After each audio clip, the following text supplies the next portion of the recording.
So now RBNL rail विकास निगम limited अब यहाँ पर 105 रुपए 30 पैसे का प्राइस आ गया और 20% का सर्किट लग गया और सबको चौंका दिया इस स्टॉक ने। अगर आप देखें तो इतना बेहतरीन रिटर्न इसने स्टॉक ने दिया है। कौन यहाँ पर सोचकर बैठा था कि ये 19 रुपए 18 रुपए वाला स्टॉक है, आज 105 रुपए, 9.5 गुना रिटर्न यहाँ पर दे दिया है ये स्टॉक। और ऐसे बाजार में जब आपका स्टॉक्स कोई रिटर्न बनाकर नहीं दे रहा, आप आईटी में जाइए किधर भी जाइए, यहाँ पर आरबीएनएल आउट परफॉर्म करके दिखा रहा है। यानी रेलवे में अगर आप देखें तो बहुत अच्छा यहाँ पे जो है ना रिटर्न बना के दे रहे हैं स्टॉक्स। तो ये 21 अप्रैल को एक न्यूज आई और यहाँ पर सीमेंस के साथ यहाँ पर जो है ना साथ साथ काम कर रहे हैं आरबीएनएल और सीमेंस। और यहाँ पर ना आपका गुजरात मेट्रो रेल कॉरपोरेशन से 678 का ऑर्डर मिला था, 678 करोड़ का ऑर्डर मिला था। इसके साथ साथ यहाँ पर जो है ना incorporated subsidiary company Kinet railway solution limited, उसका भी स्थापन किया। तो अभी यहाँ पर जो है ना थोड़ी सी न्यूज़ और एक थोड़ा सा यहाँ पर ना टेक्निकल यहाँ पर जो है ना बाउंस कर गया और फिर यहाँ पर देखिए चमत्कार हो गया इस स्टॉक के अंदर। तो थोड़ा सा न्यूज़ और वैसे भी Gujarat metro rail corporation limited के साथ यहाँ पर जो है ना मिलकर काम कर रहे हैं। तो अभी तो सिर्फ शुरुआत है, वहाँ पर तो अभी पैसा और आना बाकी है, ऑर्डर्स के ऑर्डर जो है ना वो लाइनअप है। तो आरबीएनएल के अंदर ना लोग समझ गए कि अभी ऑर्डर पर ऑर्डर आने हैं, तो यहाँ पर जो है ना ये स्टॉक तो अभी चल रही है, रनअप जो है ना रहने वाला है। इसके साथ साथ जो लो वैल्यूएशन थी वो कहीं ना कहीं वो कह रही थी कि यार स्टॉक जो है वो चलना है। तो अभी वो है ना पूरा का पूरा तड़का जो है ना वो स्टॉक के अंदर लगा हुआ है और स्टॉक जो है लगातार भागता जा रहा है। और अगर आप देखें तो बहुत बड़ा मार्केट कैप वाली कंपनी नहीं है, 20,195 करोड़ रुपए का मार्केट कैप वाली कंपनी बनी है आरबीएनएल। तो बहुत बड़ा नहीं, इसीलिए मैं आपसे आईआरएफसी में कह रहा था कि आईआरएफसी ना वो उसको टक्कर नहीं दे सकती है। मतलब अगर आप देखें तो उसका 1 रुपये बढ़ता है तो आईआरएफसी का कुछ थाउजेंड्स करोड़ रुपए का मार्केट कैप बढ़ जाता है, ठीक है ना। यही आईआरएफसी के अंदर ये प्रॉब्लम है, बट आरबीएनएल के अंदर ऐसा प्रॉब्लम नहीं है, ना ही इरकॉन के अंदर ऐसा कोई प्रॉब्लम है।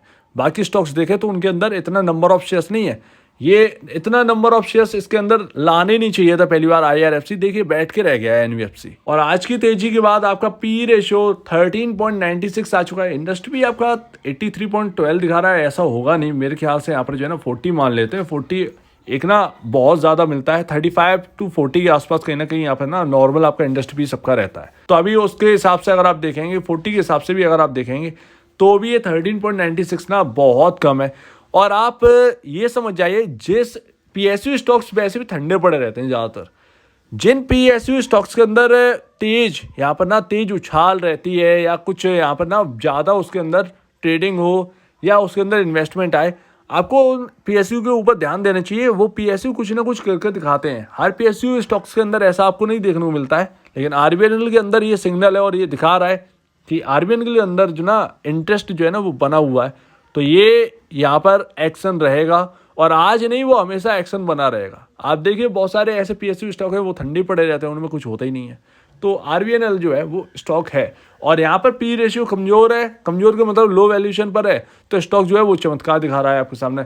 ईपीएस 6.90 है, रिजल्ट Q4 के आने वाले कुछ टाइम बाद, डेट अनाउंस होने वाली है। इसके साथ साथ इस बार कहीं ना कहीं आपका बुक वैल्यू पर शेयर भी बढ़ता हुआ नजर आएगा। और अगर आप नेट सेल जो है ना वो नेट सेल अगर टोटल रेवेन्यू ना इन 3 क्वार्टर का ऐड कर दोगे ना, Q1 Q2 Q3 और Q4 का अभी आना बाकी है, तो ऑलमोस्ट यहाँ पर जो है ना 15,000 करोड़ के आसपास का यहाँ पर दिख जाएगा आपको, 14,500 करोड़ के आसपास का टोटल रेवेन्यू दिख जाएगा।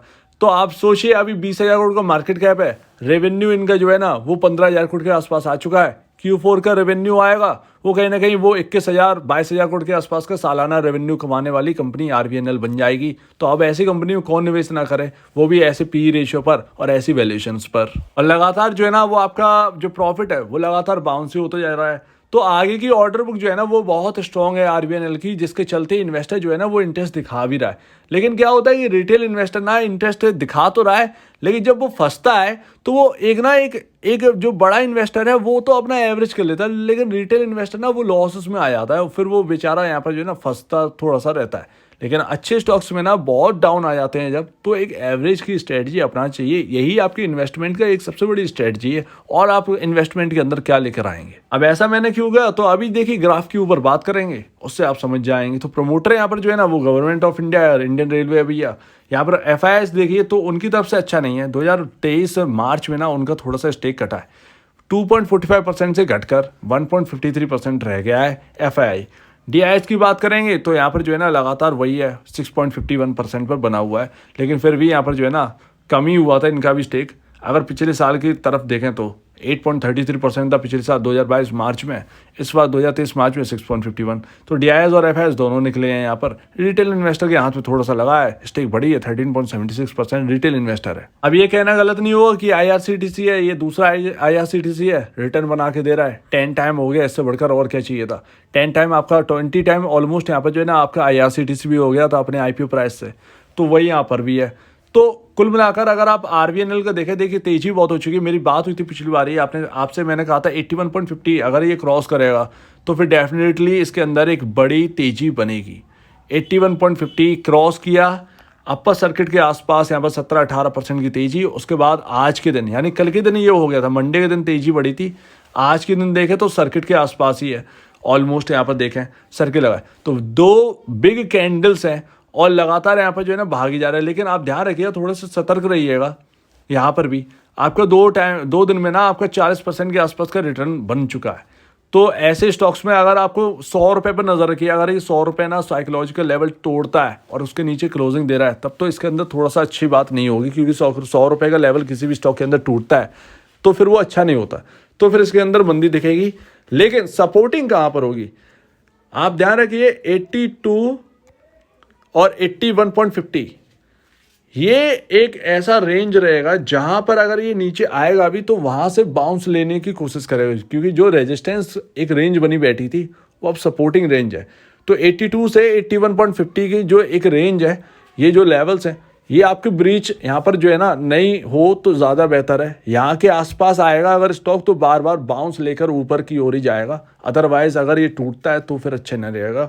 लेकिन अगर ये यहाँ पर आता है वापस और बाउंस लेता है तो वापस कहीं ना कहीं 100 रुपये के ऊपर निकलने की कोशिश करेगा, जब भी आए अगर आता भी है तो ये जो रेजिस्टेंस लेवल थे वही अब सपोर्टिंग लेवल है और अच्छे खासे सपोर्टिंग लेवल की तरह काम करेंगे। तो उम्मीद है आप पूरी बात यहाँ पर समझे होंगे। हो सकता है कि Q4 से लेकर यहाँ पर जो है ना कुछ यहाँ पर एक्शन बन रहा हो, Q4 अच्छे आने वाले हो, पॉजिटिव आने वाले हो, तो यहाँ पर कहीं ना कहीं एक्शन बनता हुआ दिखेगा।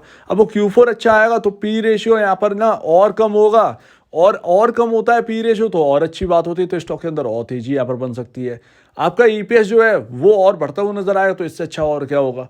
तो दोनों चीज़ें पॉजिटिव है और लगातार कंपनी को ऑर्डर जो है ना ऑर्डर बुक बहुत स्ट्रांग है और मेट्रो के ऑर्डर मिल रहे हैं, सीवन और ये दोनों मिलकर काम कर रहे हैं, तो इससे अच्छा और क्या होगा। तो आगे के लिए तो बहुत अच्छा है, ये तो स्टॉक ने दिखा दिया। सो उम्मीद है आप पूरी बात को यहाँ पर समझे होंगे। आपका क्या कहना है इसके ऊपर कमेंट सेक्शन में कहिए, और अगर आपको इस वीडियो को प्रॉब्लम है, कुछ पूछे, कुछ बताना, कुछ कहना है तो प्लीज कमेंट सेक्शन में कहिए। और अब दीजिए वीडियो देखने के लिए बहुत धन्यवाद दोस्तों।